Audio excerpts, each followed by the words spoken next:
Here come the Buccaneers. Bailey underneath. Jones off the mark. Looking for the possible foul. They're not called. Holding. Lancers swinging around. Leah Brown underneath. Esanavalu working against Jones, and she wins that battle. Oh, nice footwork by Esanavalu. You know, the inside players, it's all about control. You don't have any help defense. You're going to take it right to the pet. Put it in. 7 points, 7 boards for the junior from Valdosta, Georgia. Drives Bailey for 3. No. Rebound. Stolen by Bailey. Diana Bailey. One man's and beats. Can't connect. Ellis. Second effort is good. Now, I think he anticipated Keats coming in for that block. Maybe trying to draw the foul like we talked about instead of just going in strong with it. Effort by Caitlin Ellis. Now ties her season high with 18 points.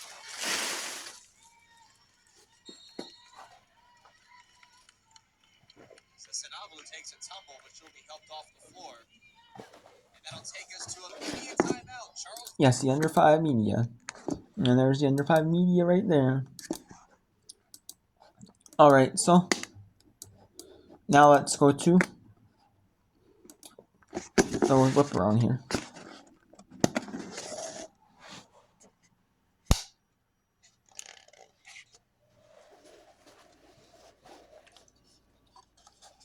So, as you see here, some scores or some again some blowouts. High Point and Presbyterian media, but now Northern Oyster put some separation at Buffalo.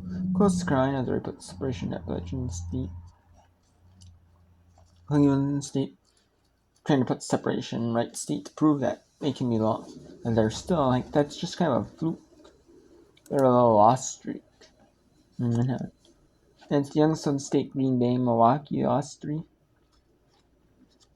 Milwaukee's that's kind of surprising, but Wright's Youngstown State, Green Bay, no, not really.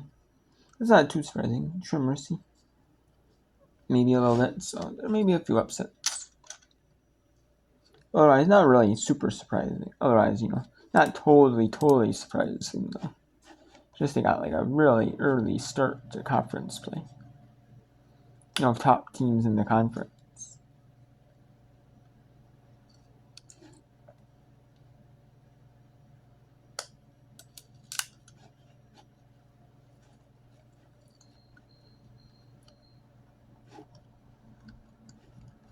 Let's go James Madison. At 15 seconds there to have in the third. In order to take a TV time. Okay, so let's go to England.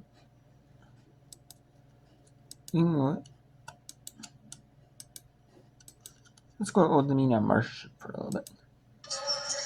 Foul, Buford at the top of the key after the turnover. Great job on Buford seeing that handoff.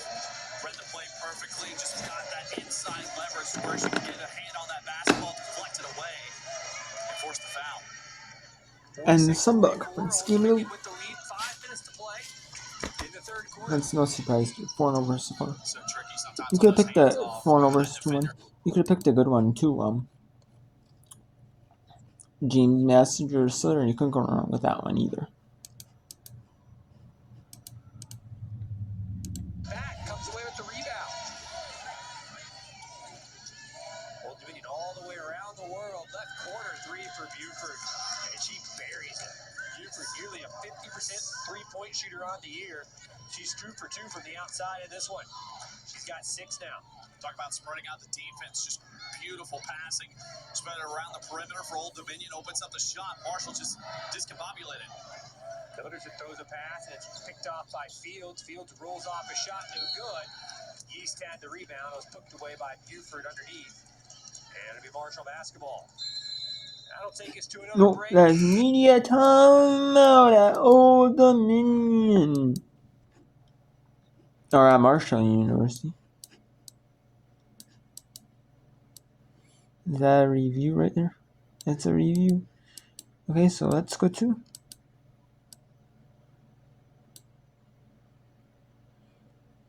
to James Madison. The James Madison Georgia Southern game. I haven't shown any of this one.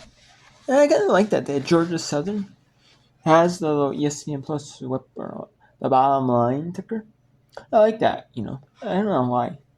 Just to me, it seems kind of synonymous with ESPN, Maybe they're like the test result with the bottom line, though.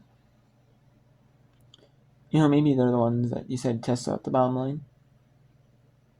Having a bottom line on ESPN Plus. I don't know. I like it. I mean, I get why. They don't have a bottom line on ESPN Plus games. I get that, but I kind of like that. Having like big ESPN events.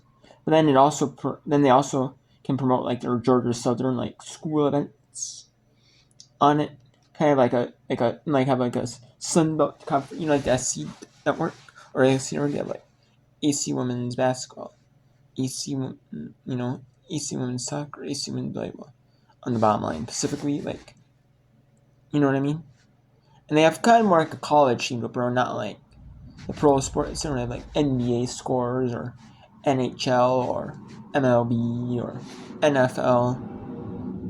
Nothing like that, I kind of like that, And if it's like, women's basketball, they have like more women's basketball team whip around or bottom line. I kind of like that, Not just your generic whip around. Universal whip around and they whip bottom line. They have like NCMN's top 25, NCW top 25, top 25 games, or maybe have game, or stuff like that. So I kind of like that. Eagles unbeaten when leading after the half. That stay intact as the Dukes have found some rhythm inside 2 minutes of the third quarter. Garrett up top. Did to shoot. Guarded by Robinson. Garrett drives. Pull up. Gets it in. And that's what you give up when you go into a 3-2 defense. You're going to have mid-range pockets like that, and Destiny Garrett taking full advantage. Back to an 8-point game. D3, McDaniel. Offensive rebound, McLeod. Drawing the foul. Will head back to the line. And McLeod has just been working down there ever since coming back to game time and found her way to the line twice now. Yeah, I think one thing to point out that's been the biggest difference, when we saw Kashaya Anderson for the Eagles go out of the game after the hard shot from Shanti Barnes, we haven't seen Anderson's efficiency on the offensive end. It's a great rebound there, but to credit you, Danny, you're right. You see that Anderson just a little bit quiet now. And because of that, as McLeod splits the pair, she's made her presence known inside the paint.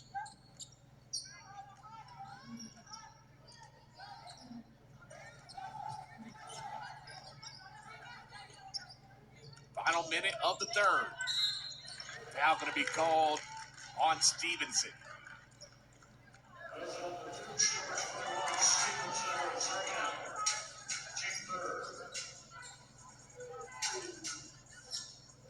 Sideline inbound. Anderson gets it right to Garrett.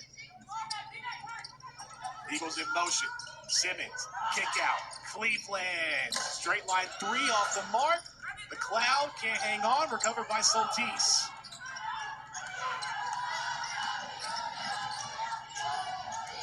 Soltis, sit down, Headings, and McLeod, another foul drawn, heading back to the foul line. You got to think, is it fatigue? Is it tempo? Is it because McLeod has found her way to the line on 3 separate possessions here for the Dukes.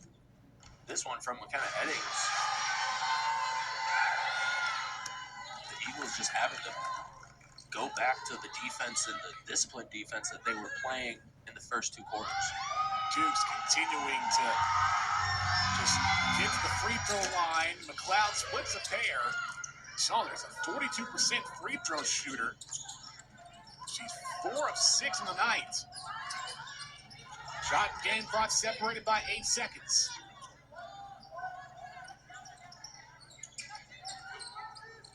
Simmons, guarded by Barnes. Inside Anderson, poke loose, recovered by McDaniel. Shot clock turned off. Stevenson, 8 seconds. She made a shot at the buzzer to end the first half. Stevenson, fouled. And that's the 5th foul for Georgia Southern. Duke's in the bonus. More free throws coming up with 2.6. And Destiny Garrett with her hands up looking a little bit confused there. But you have to continue to play disciplined defense. You're on a smaller guard. You don't reach in there, as Kayla Cleveland's most likely going to get the reach in. We saw Cleveland's left hand poking in, picking up her 3rd foul.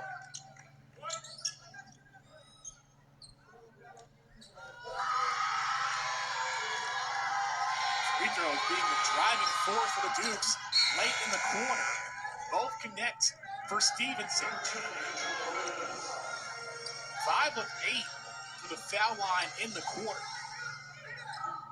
Williams is going to come in for Barnes, so Anderson a heave. Too strong.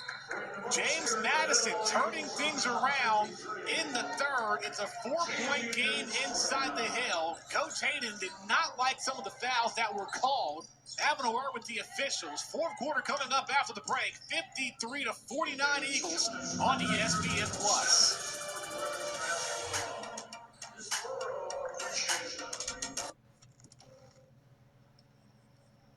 I will never retire. You can retire from the game, but not from your ambitions. My ambition is to play big, to help and inspire others. That's why I joined SoFi. They help people invest in their future with stocks, ETFs, and a 1% match on their IRA contributions, so they can take their best shot and realize their ambitions. SoFi, get your money right. You have money, and you don't have money, and then you have money again, and you don't have money, you have money.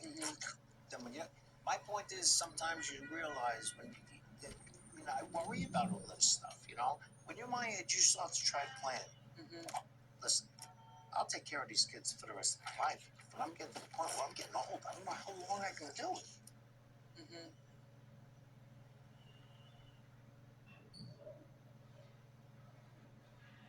Behind every DIY is more help than you think.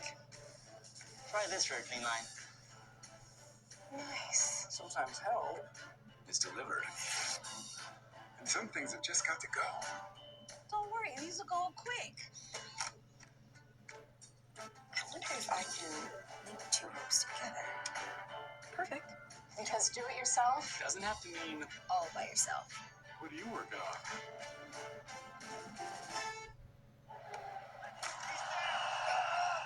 Who are we bringing in? Why don't you just simulate that? What? Simulate and predict who is the best substitute for this situation. So we go with Pete, obviously. Pete!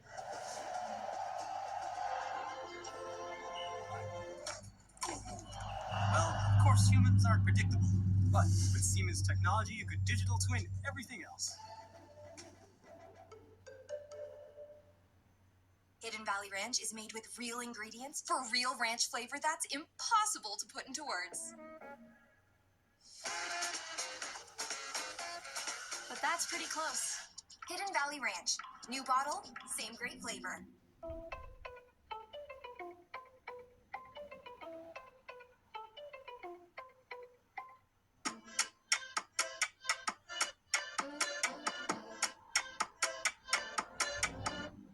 James Madison down 53-49, moments away from beginning the 4th quarter on ESPN+. It's been their relentless effort inside the post, getting free throws to inch their way back into this game. And at the beginning of the 4th quarter, this is where you see the rotations get even tighter. We have 4 players in this game in the top 10 in minutes per game. And this is is where you're going to thank your preseason conditioning and the conditioning throughout the season, because playing these number of minutes per game is no easy feat. It's a lot on the body, and to remain consistent while playing such a long stretch in a game is definitely a challenge. Destiny Garrett, one of the driving forces for the Eagles in the third quarter. She now has 14 in the game. Peyton McDaniel starting to find some rhythm in the third, but just 5 points. She needs to get going as the fourth quarter underway inside the hill. McDaniel wants it down low, guarded by Edding. Stevenson is going to go up top. Alright, so let's go to another game here. Let's go to let's get you some scores.